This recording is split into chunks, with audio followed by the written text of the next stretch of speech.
വെള്ളപ്പളുങ്കു നിറമൊത്ത വിദഗ്ധരൂപി കള്ളം കളഞ്ഞു കമലത്തിലെഴുന്ന ശക്തി. വെള്ളത്തിലെ തിരകൾ തള്ളി വരും കണക്കൻ ഉള്ളത്തിൽ വന്നു വിളയാടുക സരസ്വതി നീ. ഇന്ന് ഇങ്ങനൊരു വീഡിയോ ചെയ്യാൻ ഒരു പ്രത്യേക കാരണമുണ്ട്.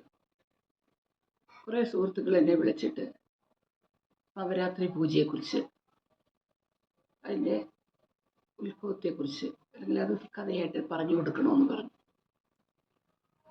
പൂജ വയ്പ്പ് പല രീതിയിലും ആഘോഷിക്കുന്നു. ഐതിഹ്യങ്ങൾ പലതും പറയുന്നു. മഹിഷാസുരമർദ്ദിനെക്കുറിച്ചും പറയുന്നുണ്ട്. ഭാരതമൊട്ടാകെ ആഘോഷിക്കുന്ന ഒരു പൂജയാണ് നവരാത്രി പൂജ. വടക്കേ ഇന്ത്യയിൽ ദസറ എന്ന പേരിൽ ഇത് അറിയപ്പെടും. ഭയങ്കര പൂജയാണ്.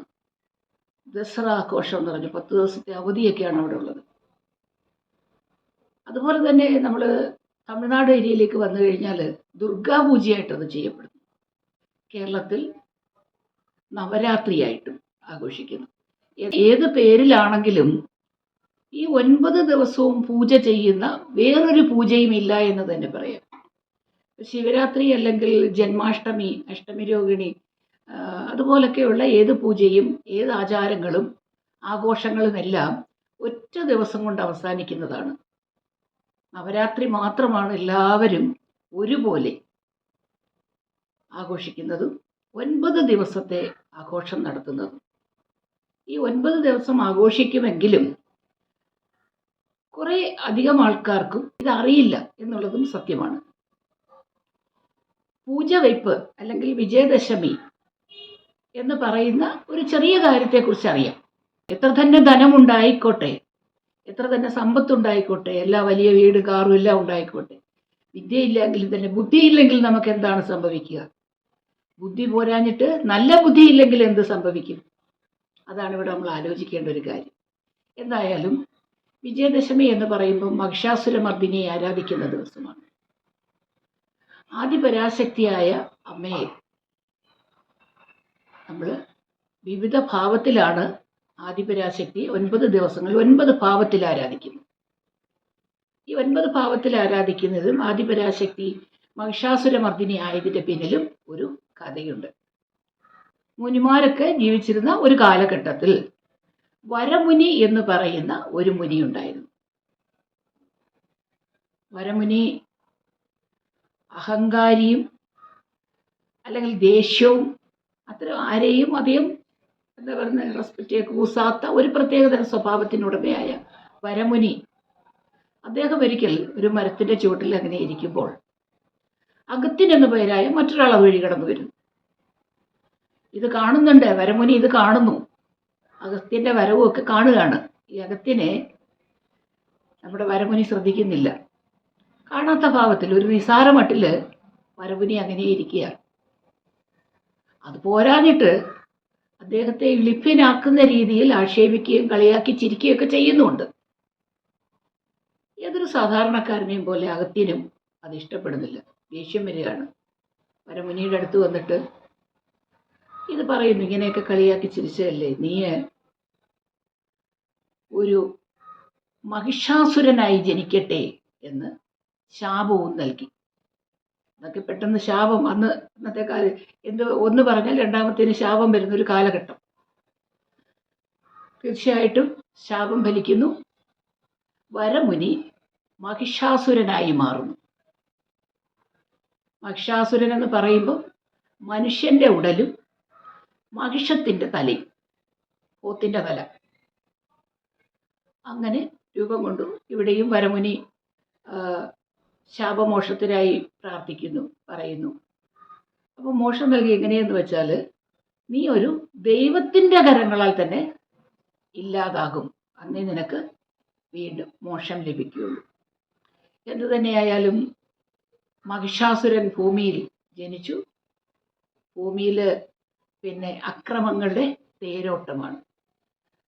മുനി ആയിരിക്കുമ്പം തന്നെ മറ്റു മുനിമാർ അല്ലെങ്കിൽ മറ്റൊരാളെ ഇഷ്ടമല്ലാത്ത അല്ലെ കളിയാ ഒരു അഹങ്കാരിയായ വരമുനി അസുരനായി മാറിയാലുള്ള അവസ്ഥ എന്താണ്?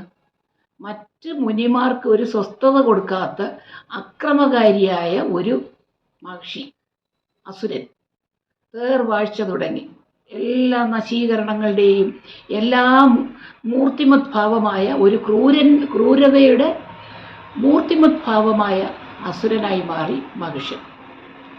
സഹിക്കാൻ പറ്റാത്തൊരവസ്ഥയിലേക്ക് നമ്മുടെ മുനിമാരെല്ലാവരും എത്തിച്ചേരുകയാണ്. മുനിമാർ നമ്മുടെ ദേവലോകത്ത് വൈകുണ്ഠനാഥനോട് കാര്യം പറയുന്നു.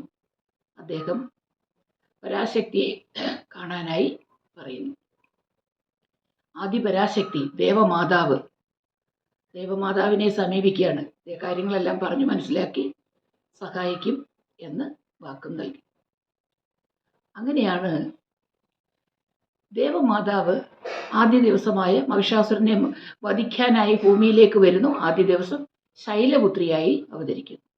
അങ്ങനെ ഓരോ ദിവസവും ഓരോ ദേവീ സങ്കല്പത്തിൽ നമ്മൾ ആരാധിക്കുന്നതെല്ലാം ഈ ഓരോ ദേവതാ രൂപത്തിലാണ്. അപ്പം ഓരോ ദിവസവും ശക്തി കൂടി വരികയാണ്. ശൈലപുത്രിയുടെ ശക്തി കൂടി ഇങ്ങനെ 9 ദിവസവും യുദ്ധം നടക്കുന്നു.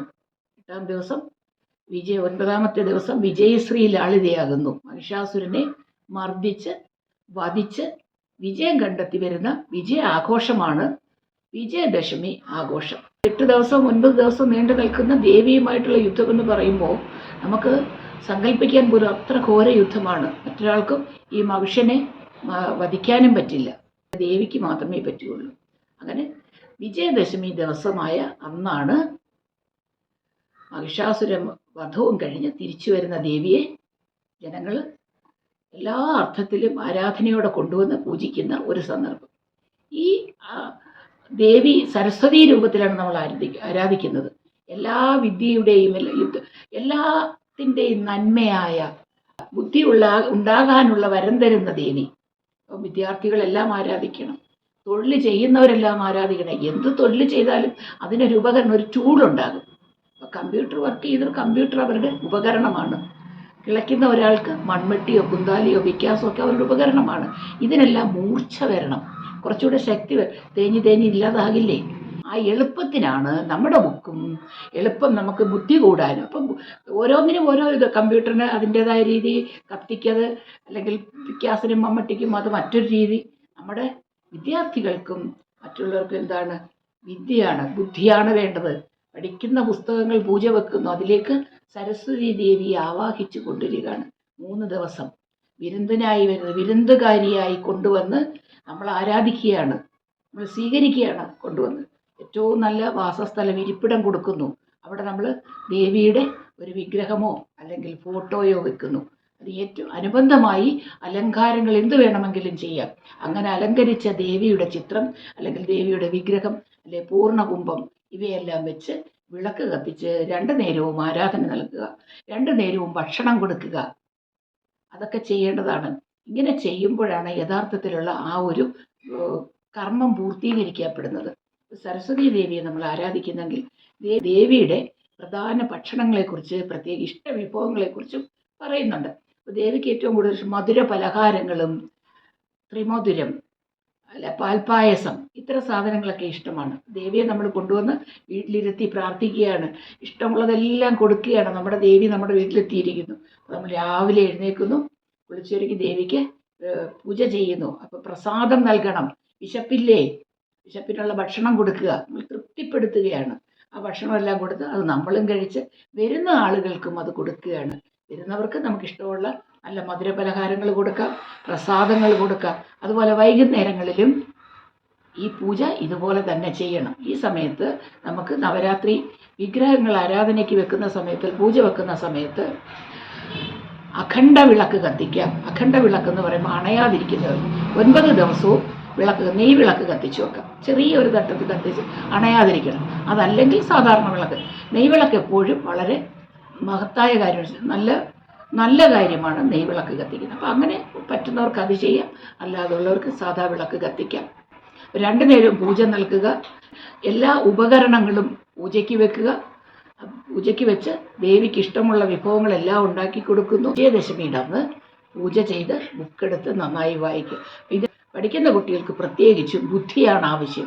സാധാ ബുദ്ധി എന്ന് പറയും, ബുദ്ധിയുള്ള കുട്ടികളുണ്ട്, പക്ഷേ ആ ബുദ്ധിയൊക്കെ നെഗറ്റീവായി ഉപയോഗിക്കുന്നത്. പോസിറ്റീവാകാൻ, നല്ല ബുദ്ധി ഉണ്ടാകാൻ നമ്മൾ ദൈവത്തോട് അല്ലെങ്കിൽ സരസ്വതി ദേവിയോട് പ്രാർത്ഥിക്കുകയും ചെയ്യുന്നു. ദേവീ ക്ഷേത്രങ്ങളിൽ തന്നെ രാവിലെയോ വൈകിട്ടോ രാവിലെ പോകുന്നത് അത്യുത്തമം. രാവിലെ പോയാൽ ദേവീ ക്ഷേത്രത്തിൽ ഒരു ത്രിമധുരം വഴിപാടായി നടത്തി അത് നിങ്ങൾ കഴിച്ച് തിരിച്ച് വീട്ടിലെത്തുക. നല്ല വിദ്യാഭ്യാസമുണ്ട്, പക്ഷേ ഇൻ്റർവ്യൂവിന് പാസ്സാകുന്നില്ല, ടെസ്റ്റ് എഴുതാൻ പറ്റുന്നില്ല, ആവശ്യ സമയത്ത് നമ്മുടെ ബുദ്ധി കറക്റ്റായിട്ടും പ്രയോഗിക്കാൻ പറ്റുന്നു. ഇതെല്ലാം നമുക്ക് നേടണമെങ്കിൽ സരസ്വതി ദേവിയുടെ അനുഗ്രഹം ഉണ്ടാവണം. അപ്പോൾ സരസ്വതി ദേവിയുടെ വിഗ്രഹം വെച്ചും സരസ്വതി ദേവിയെ പ്രാർത്ഥിച്ചുകൊണ്ടും പൂജിച്ചുകൊണ്ടും നമുക്ക് നവരാത്രി എല്ലാവർക്കും ഒന്നിച്ച് ആഘോഷിക്കാം. എല്ലാവർക്കും വിജയദശമി ആശംസകൾ.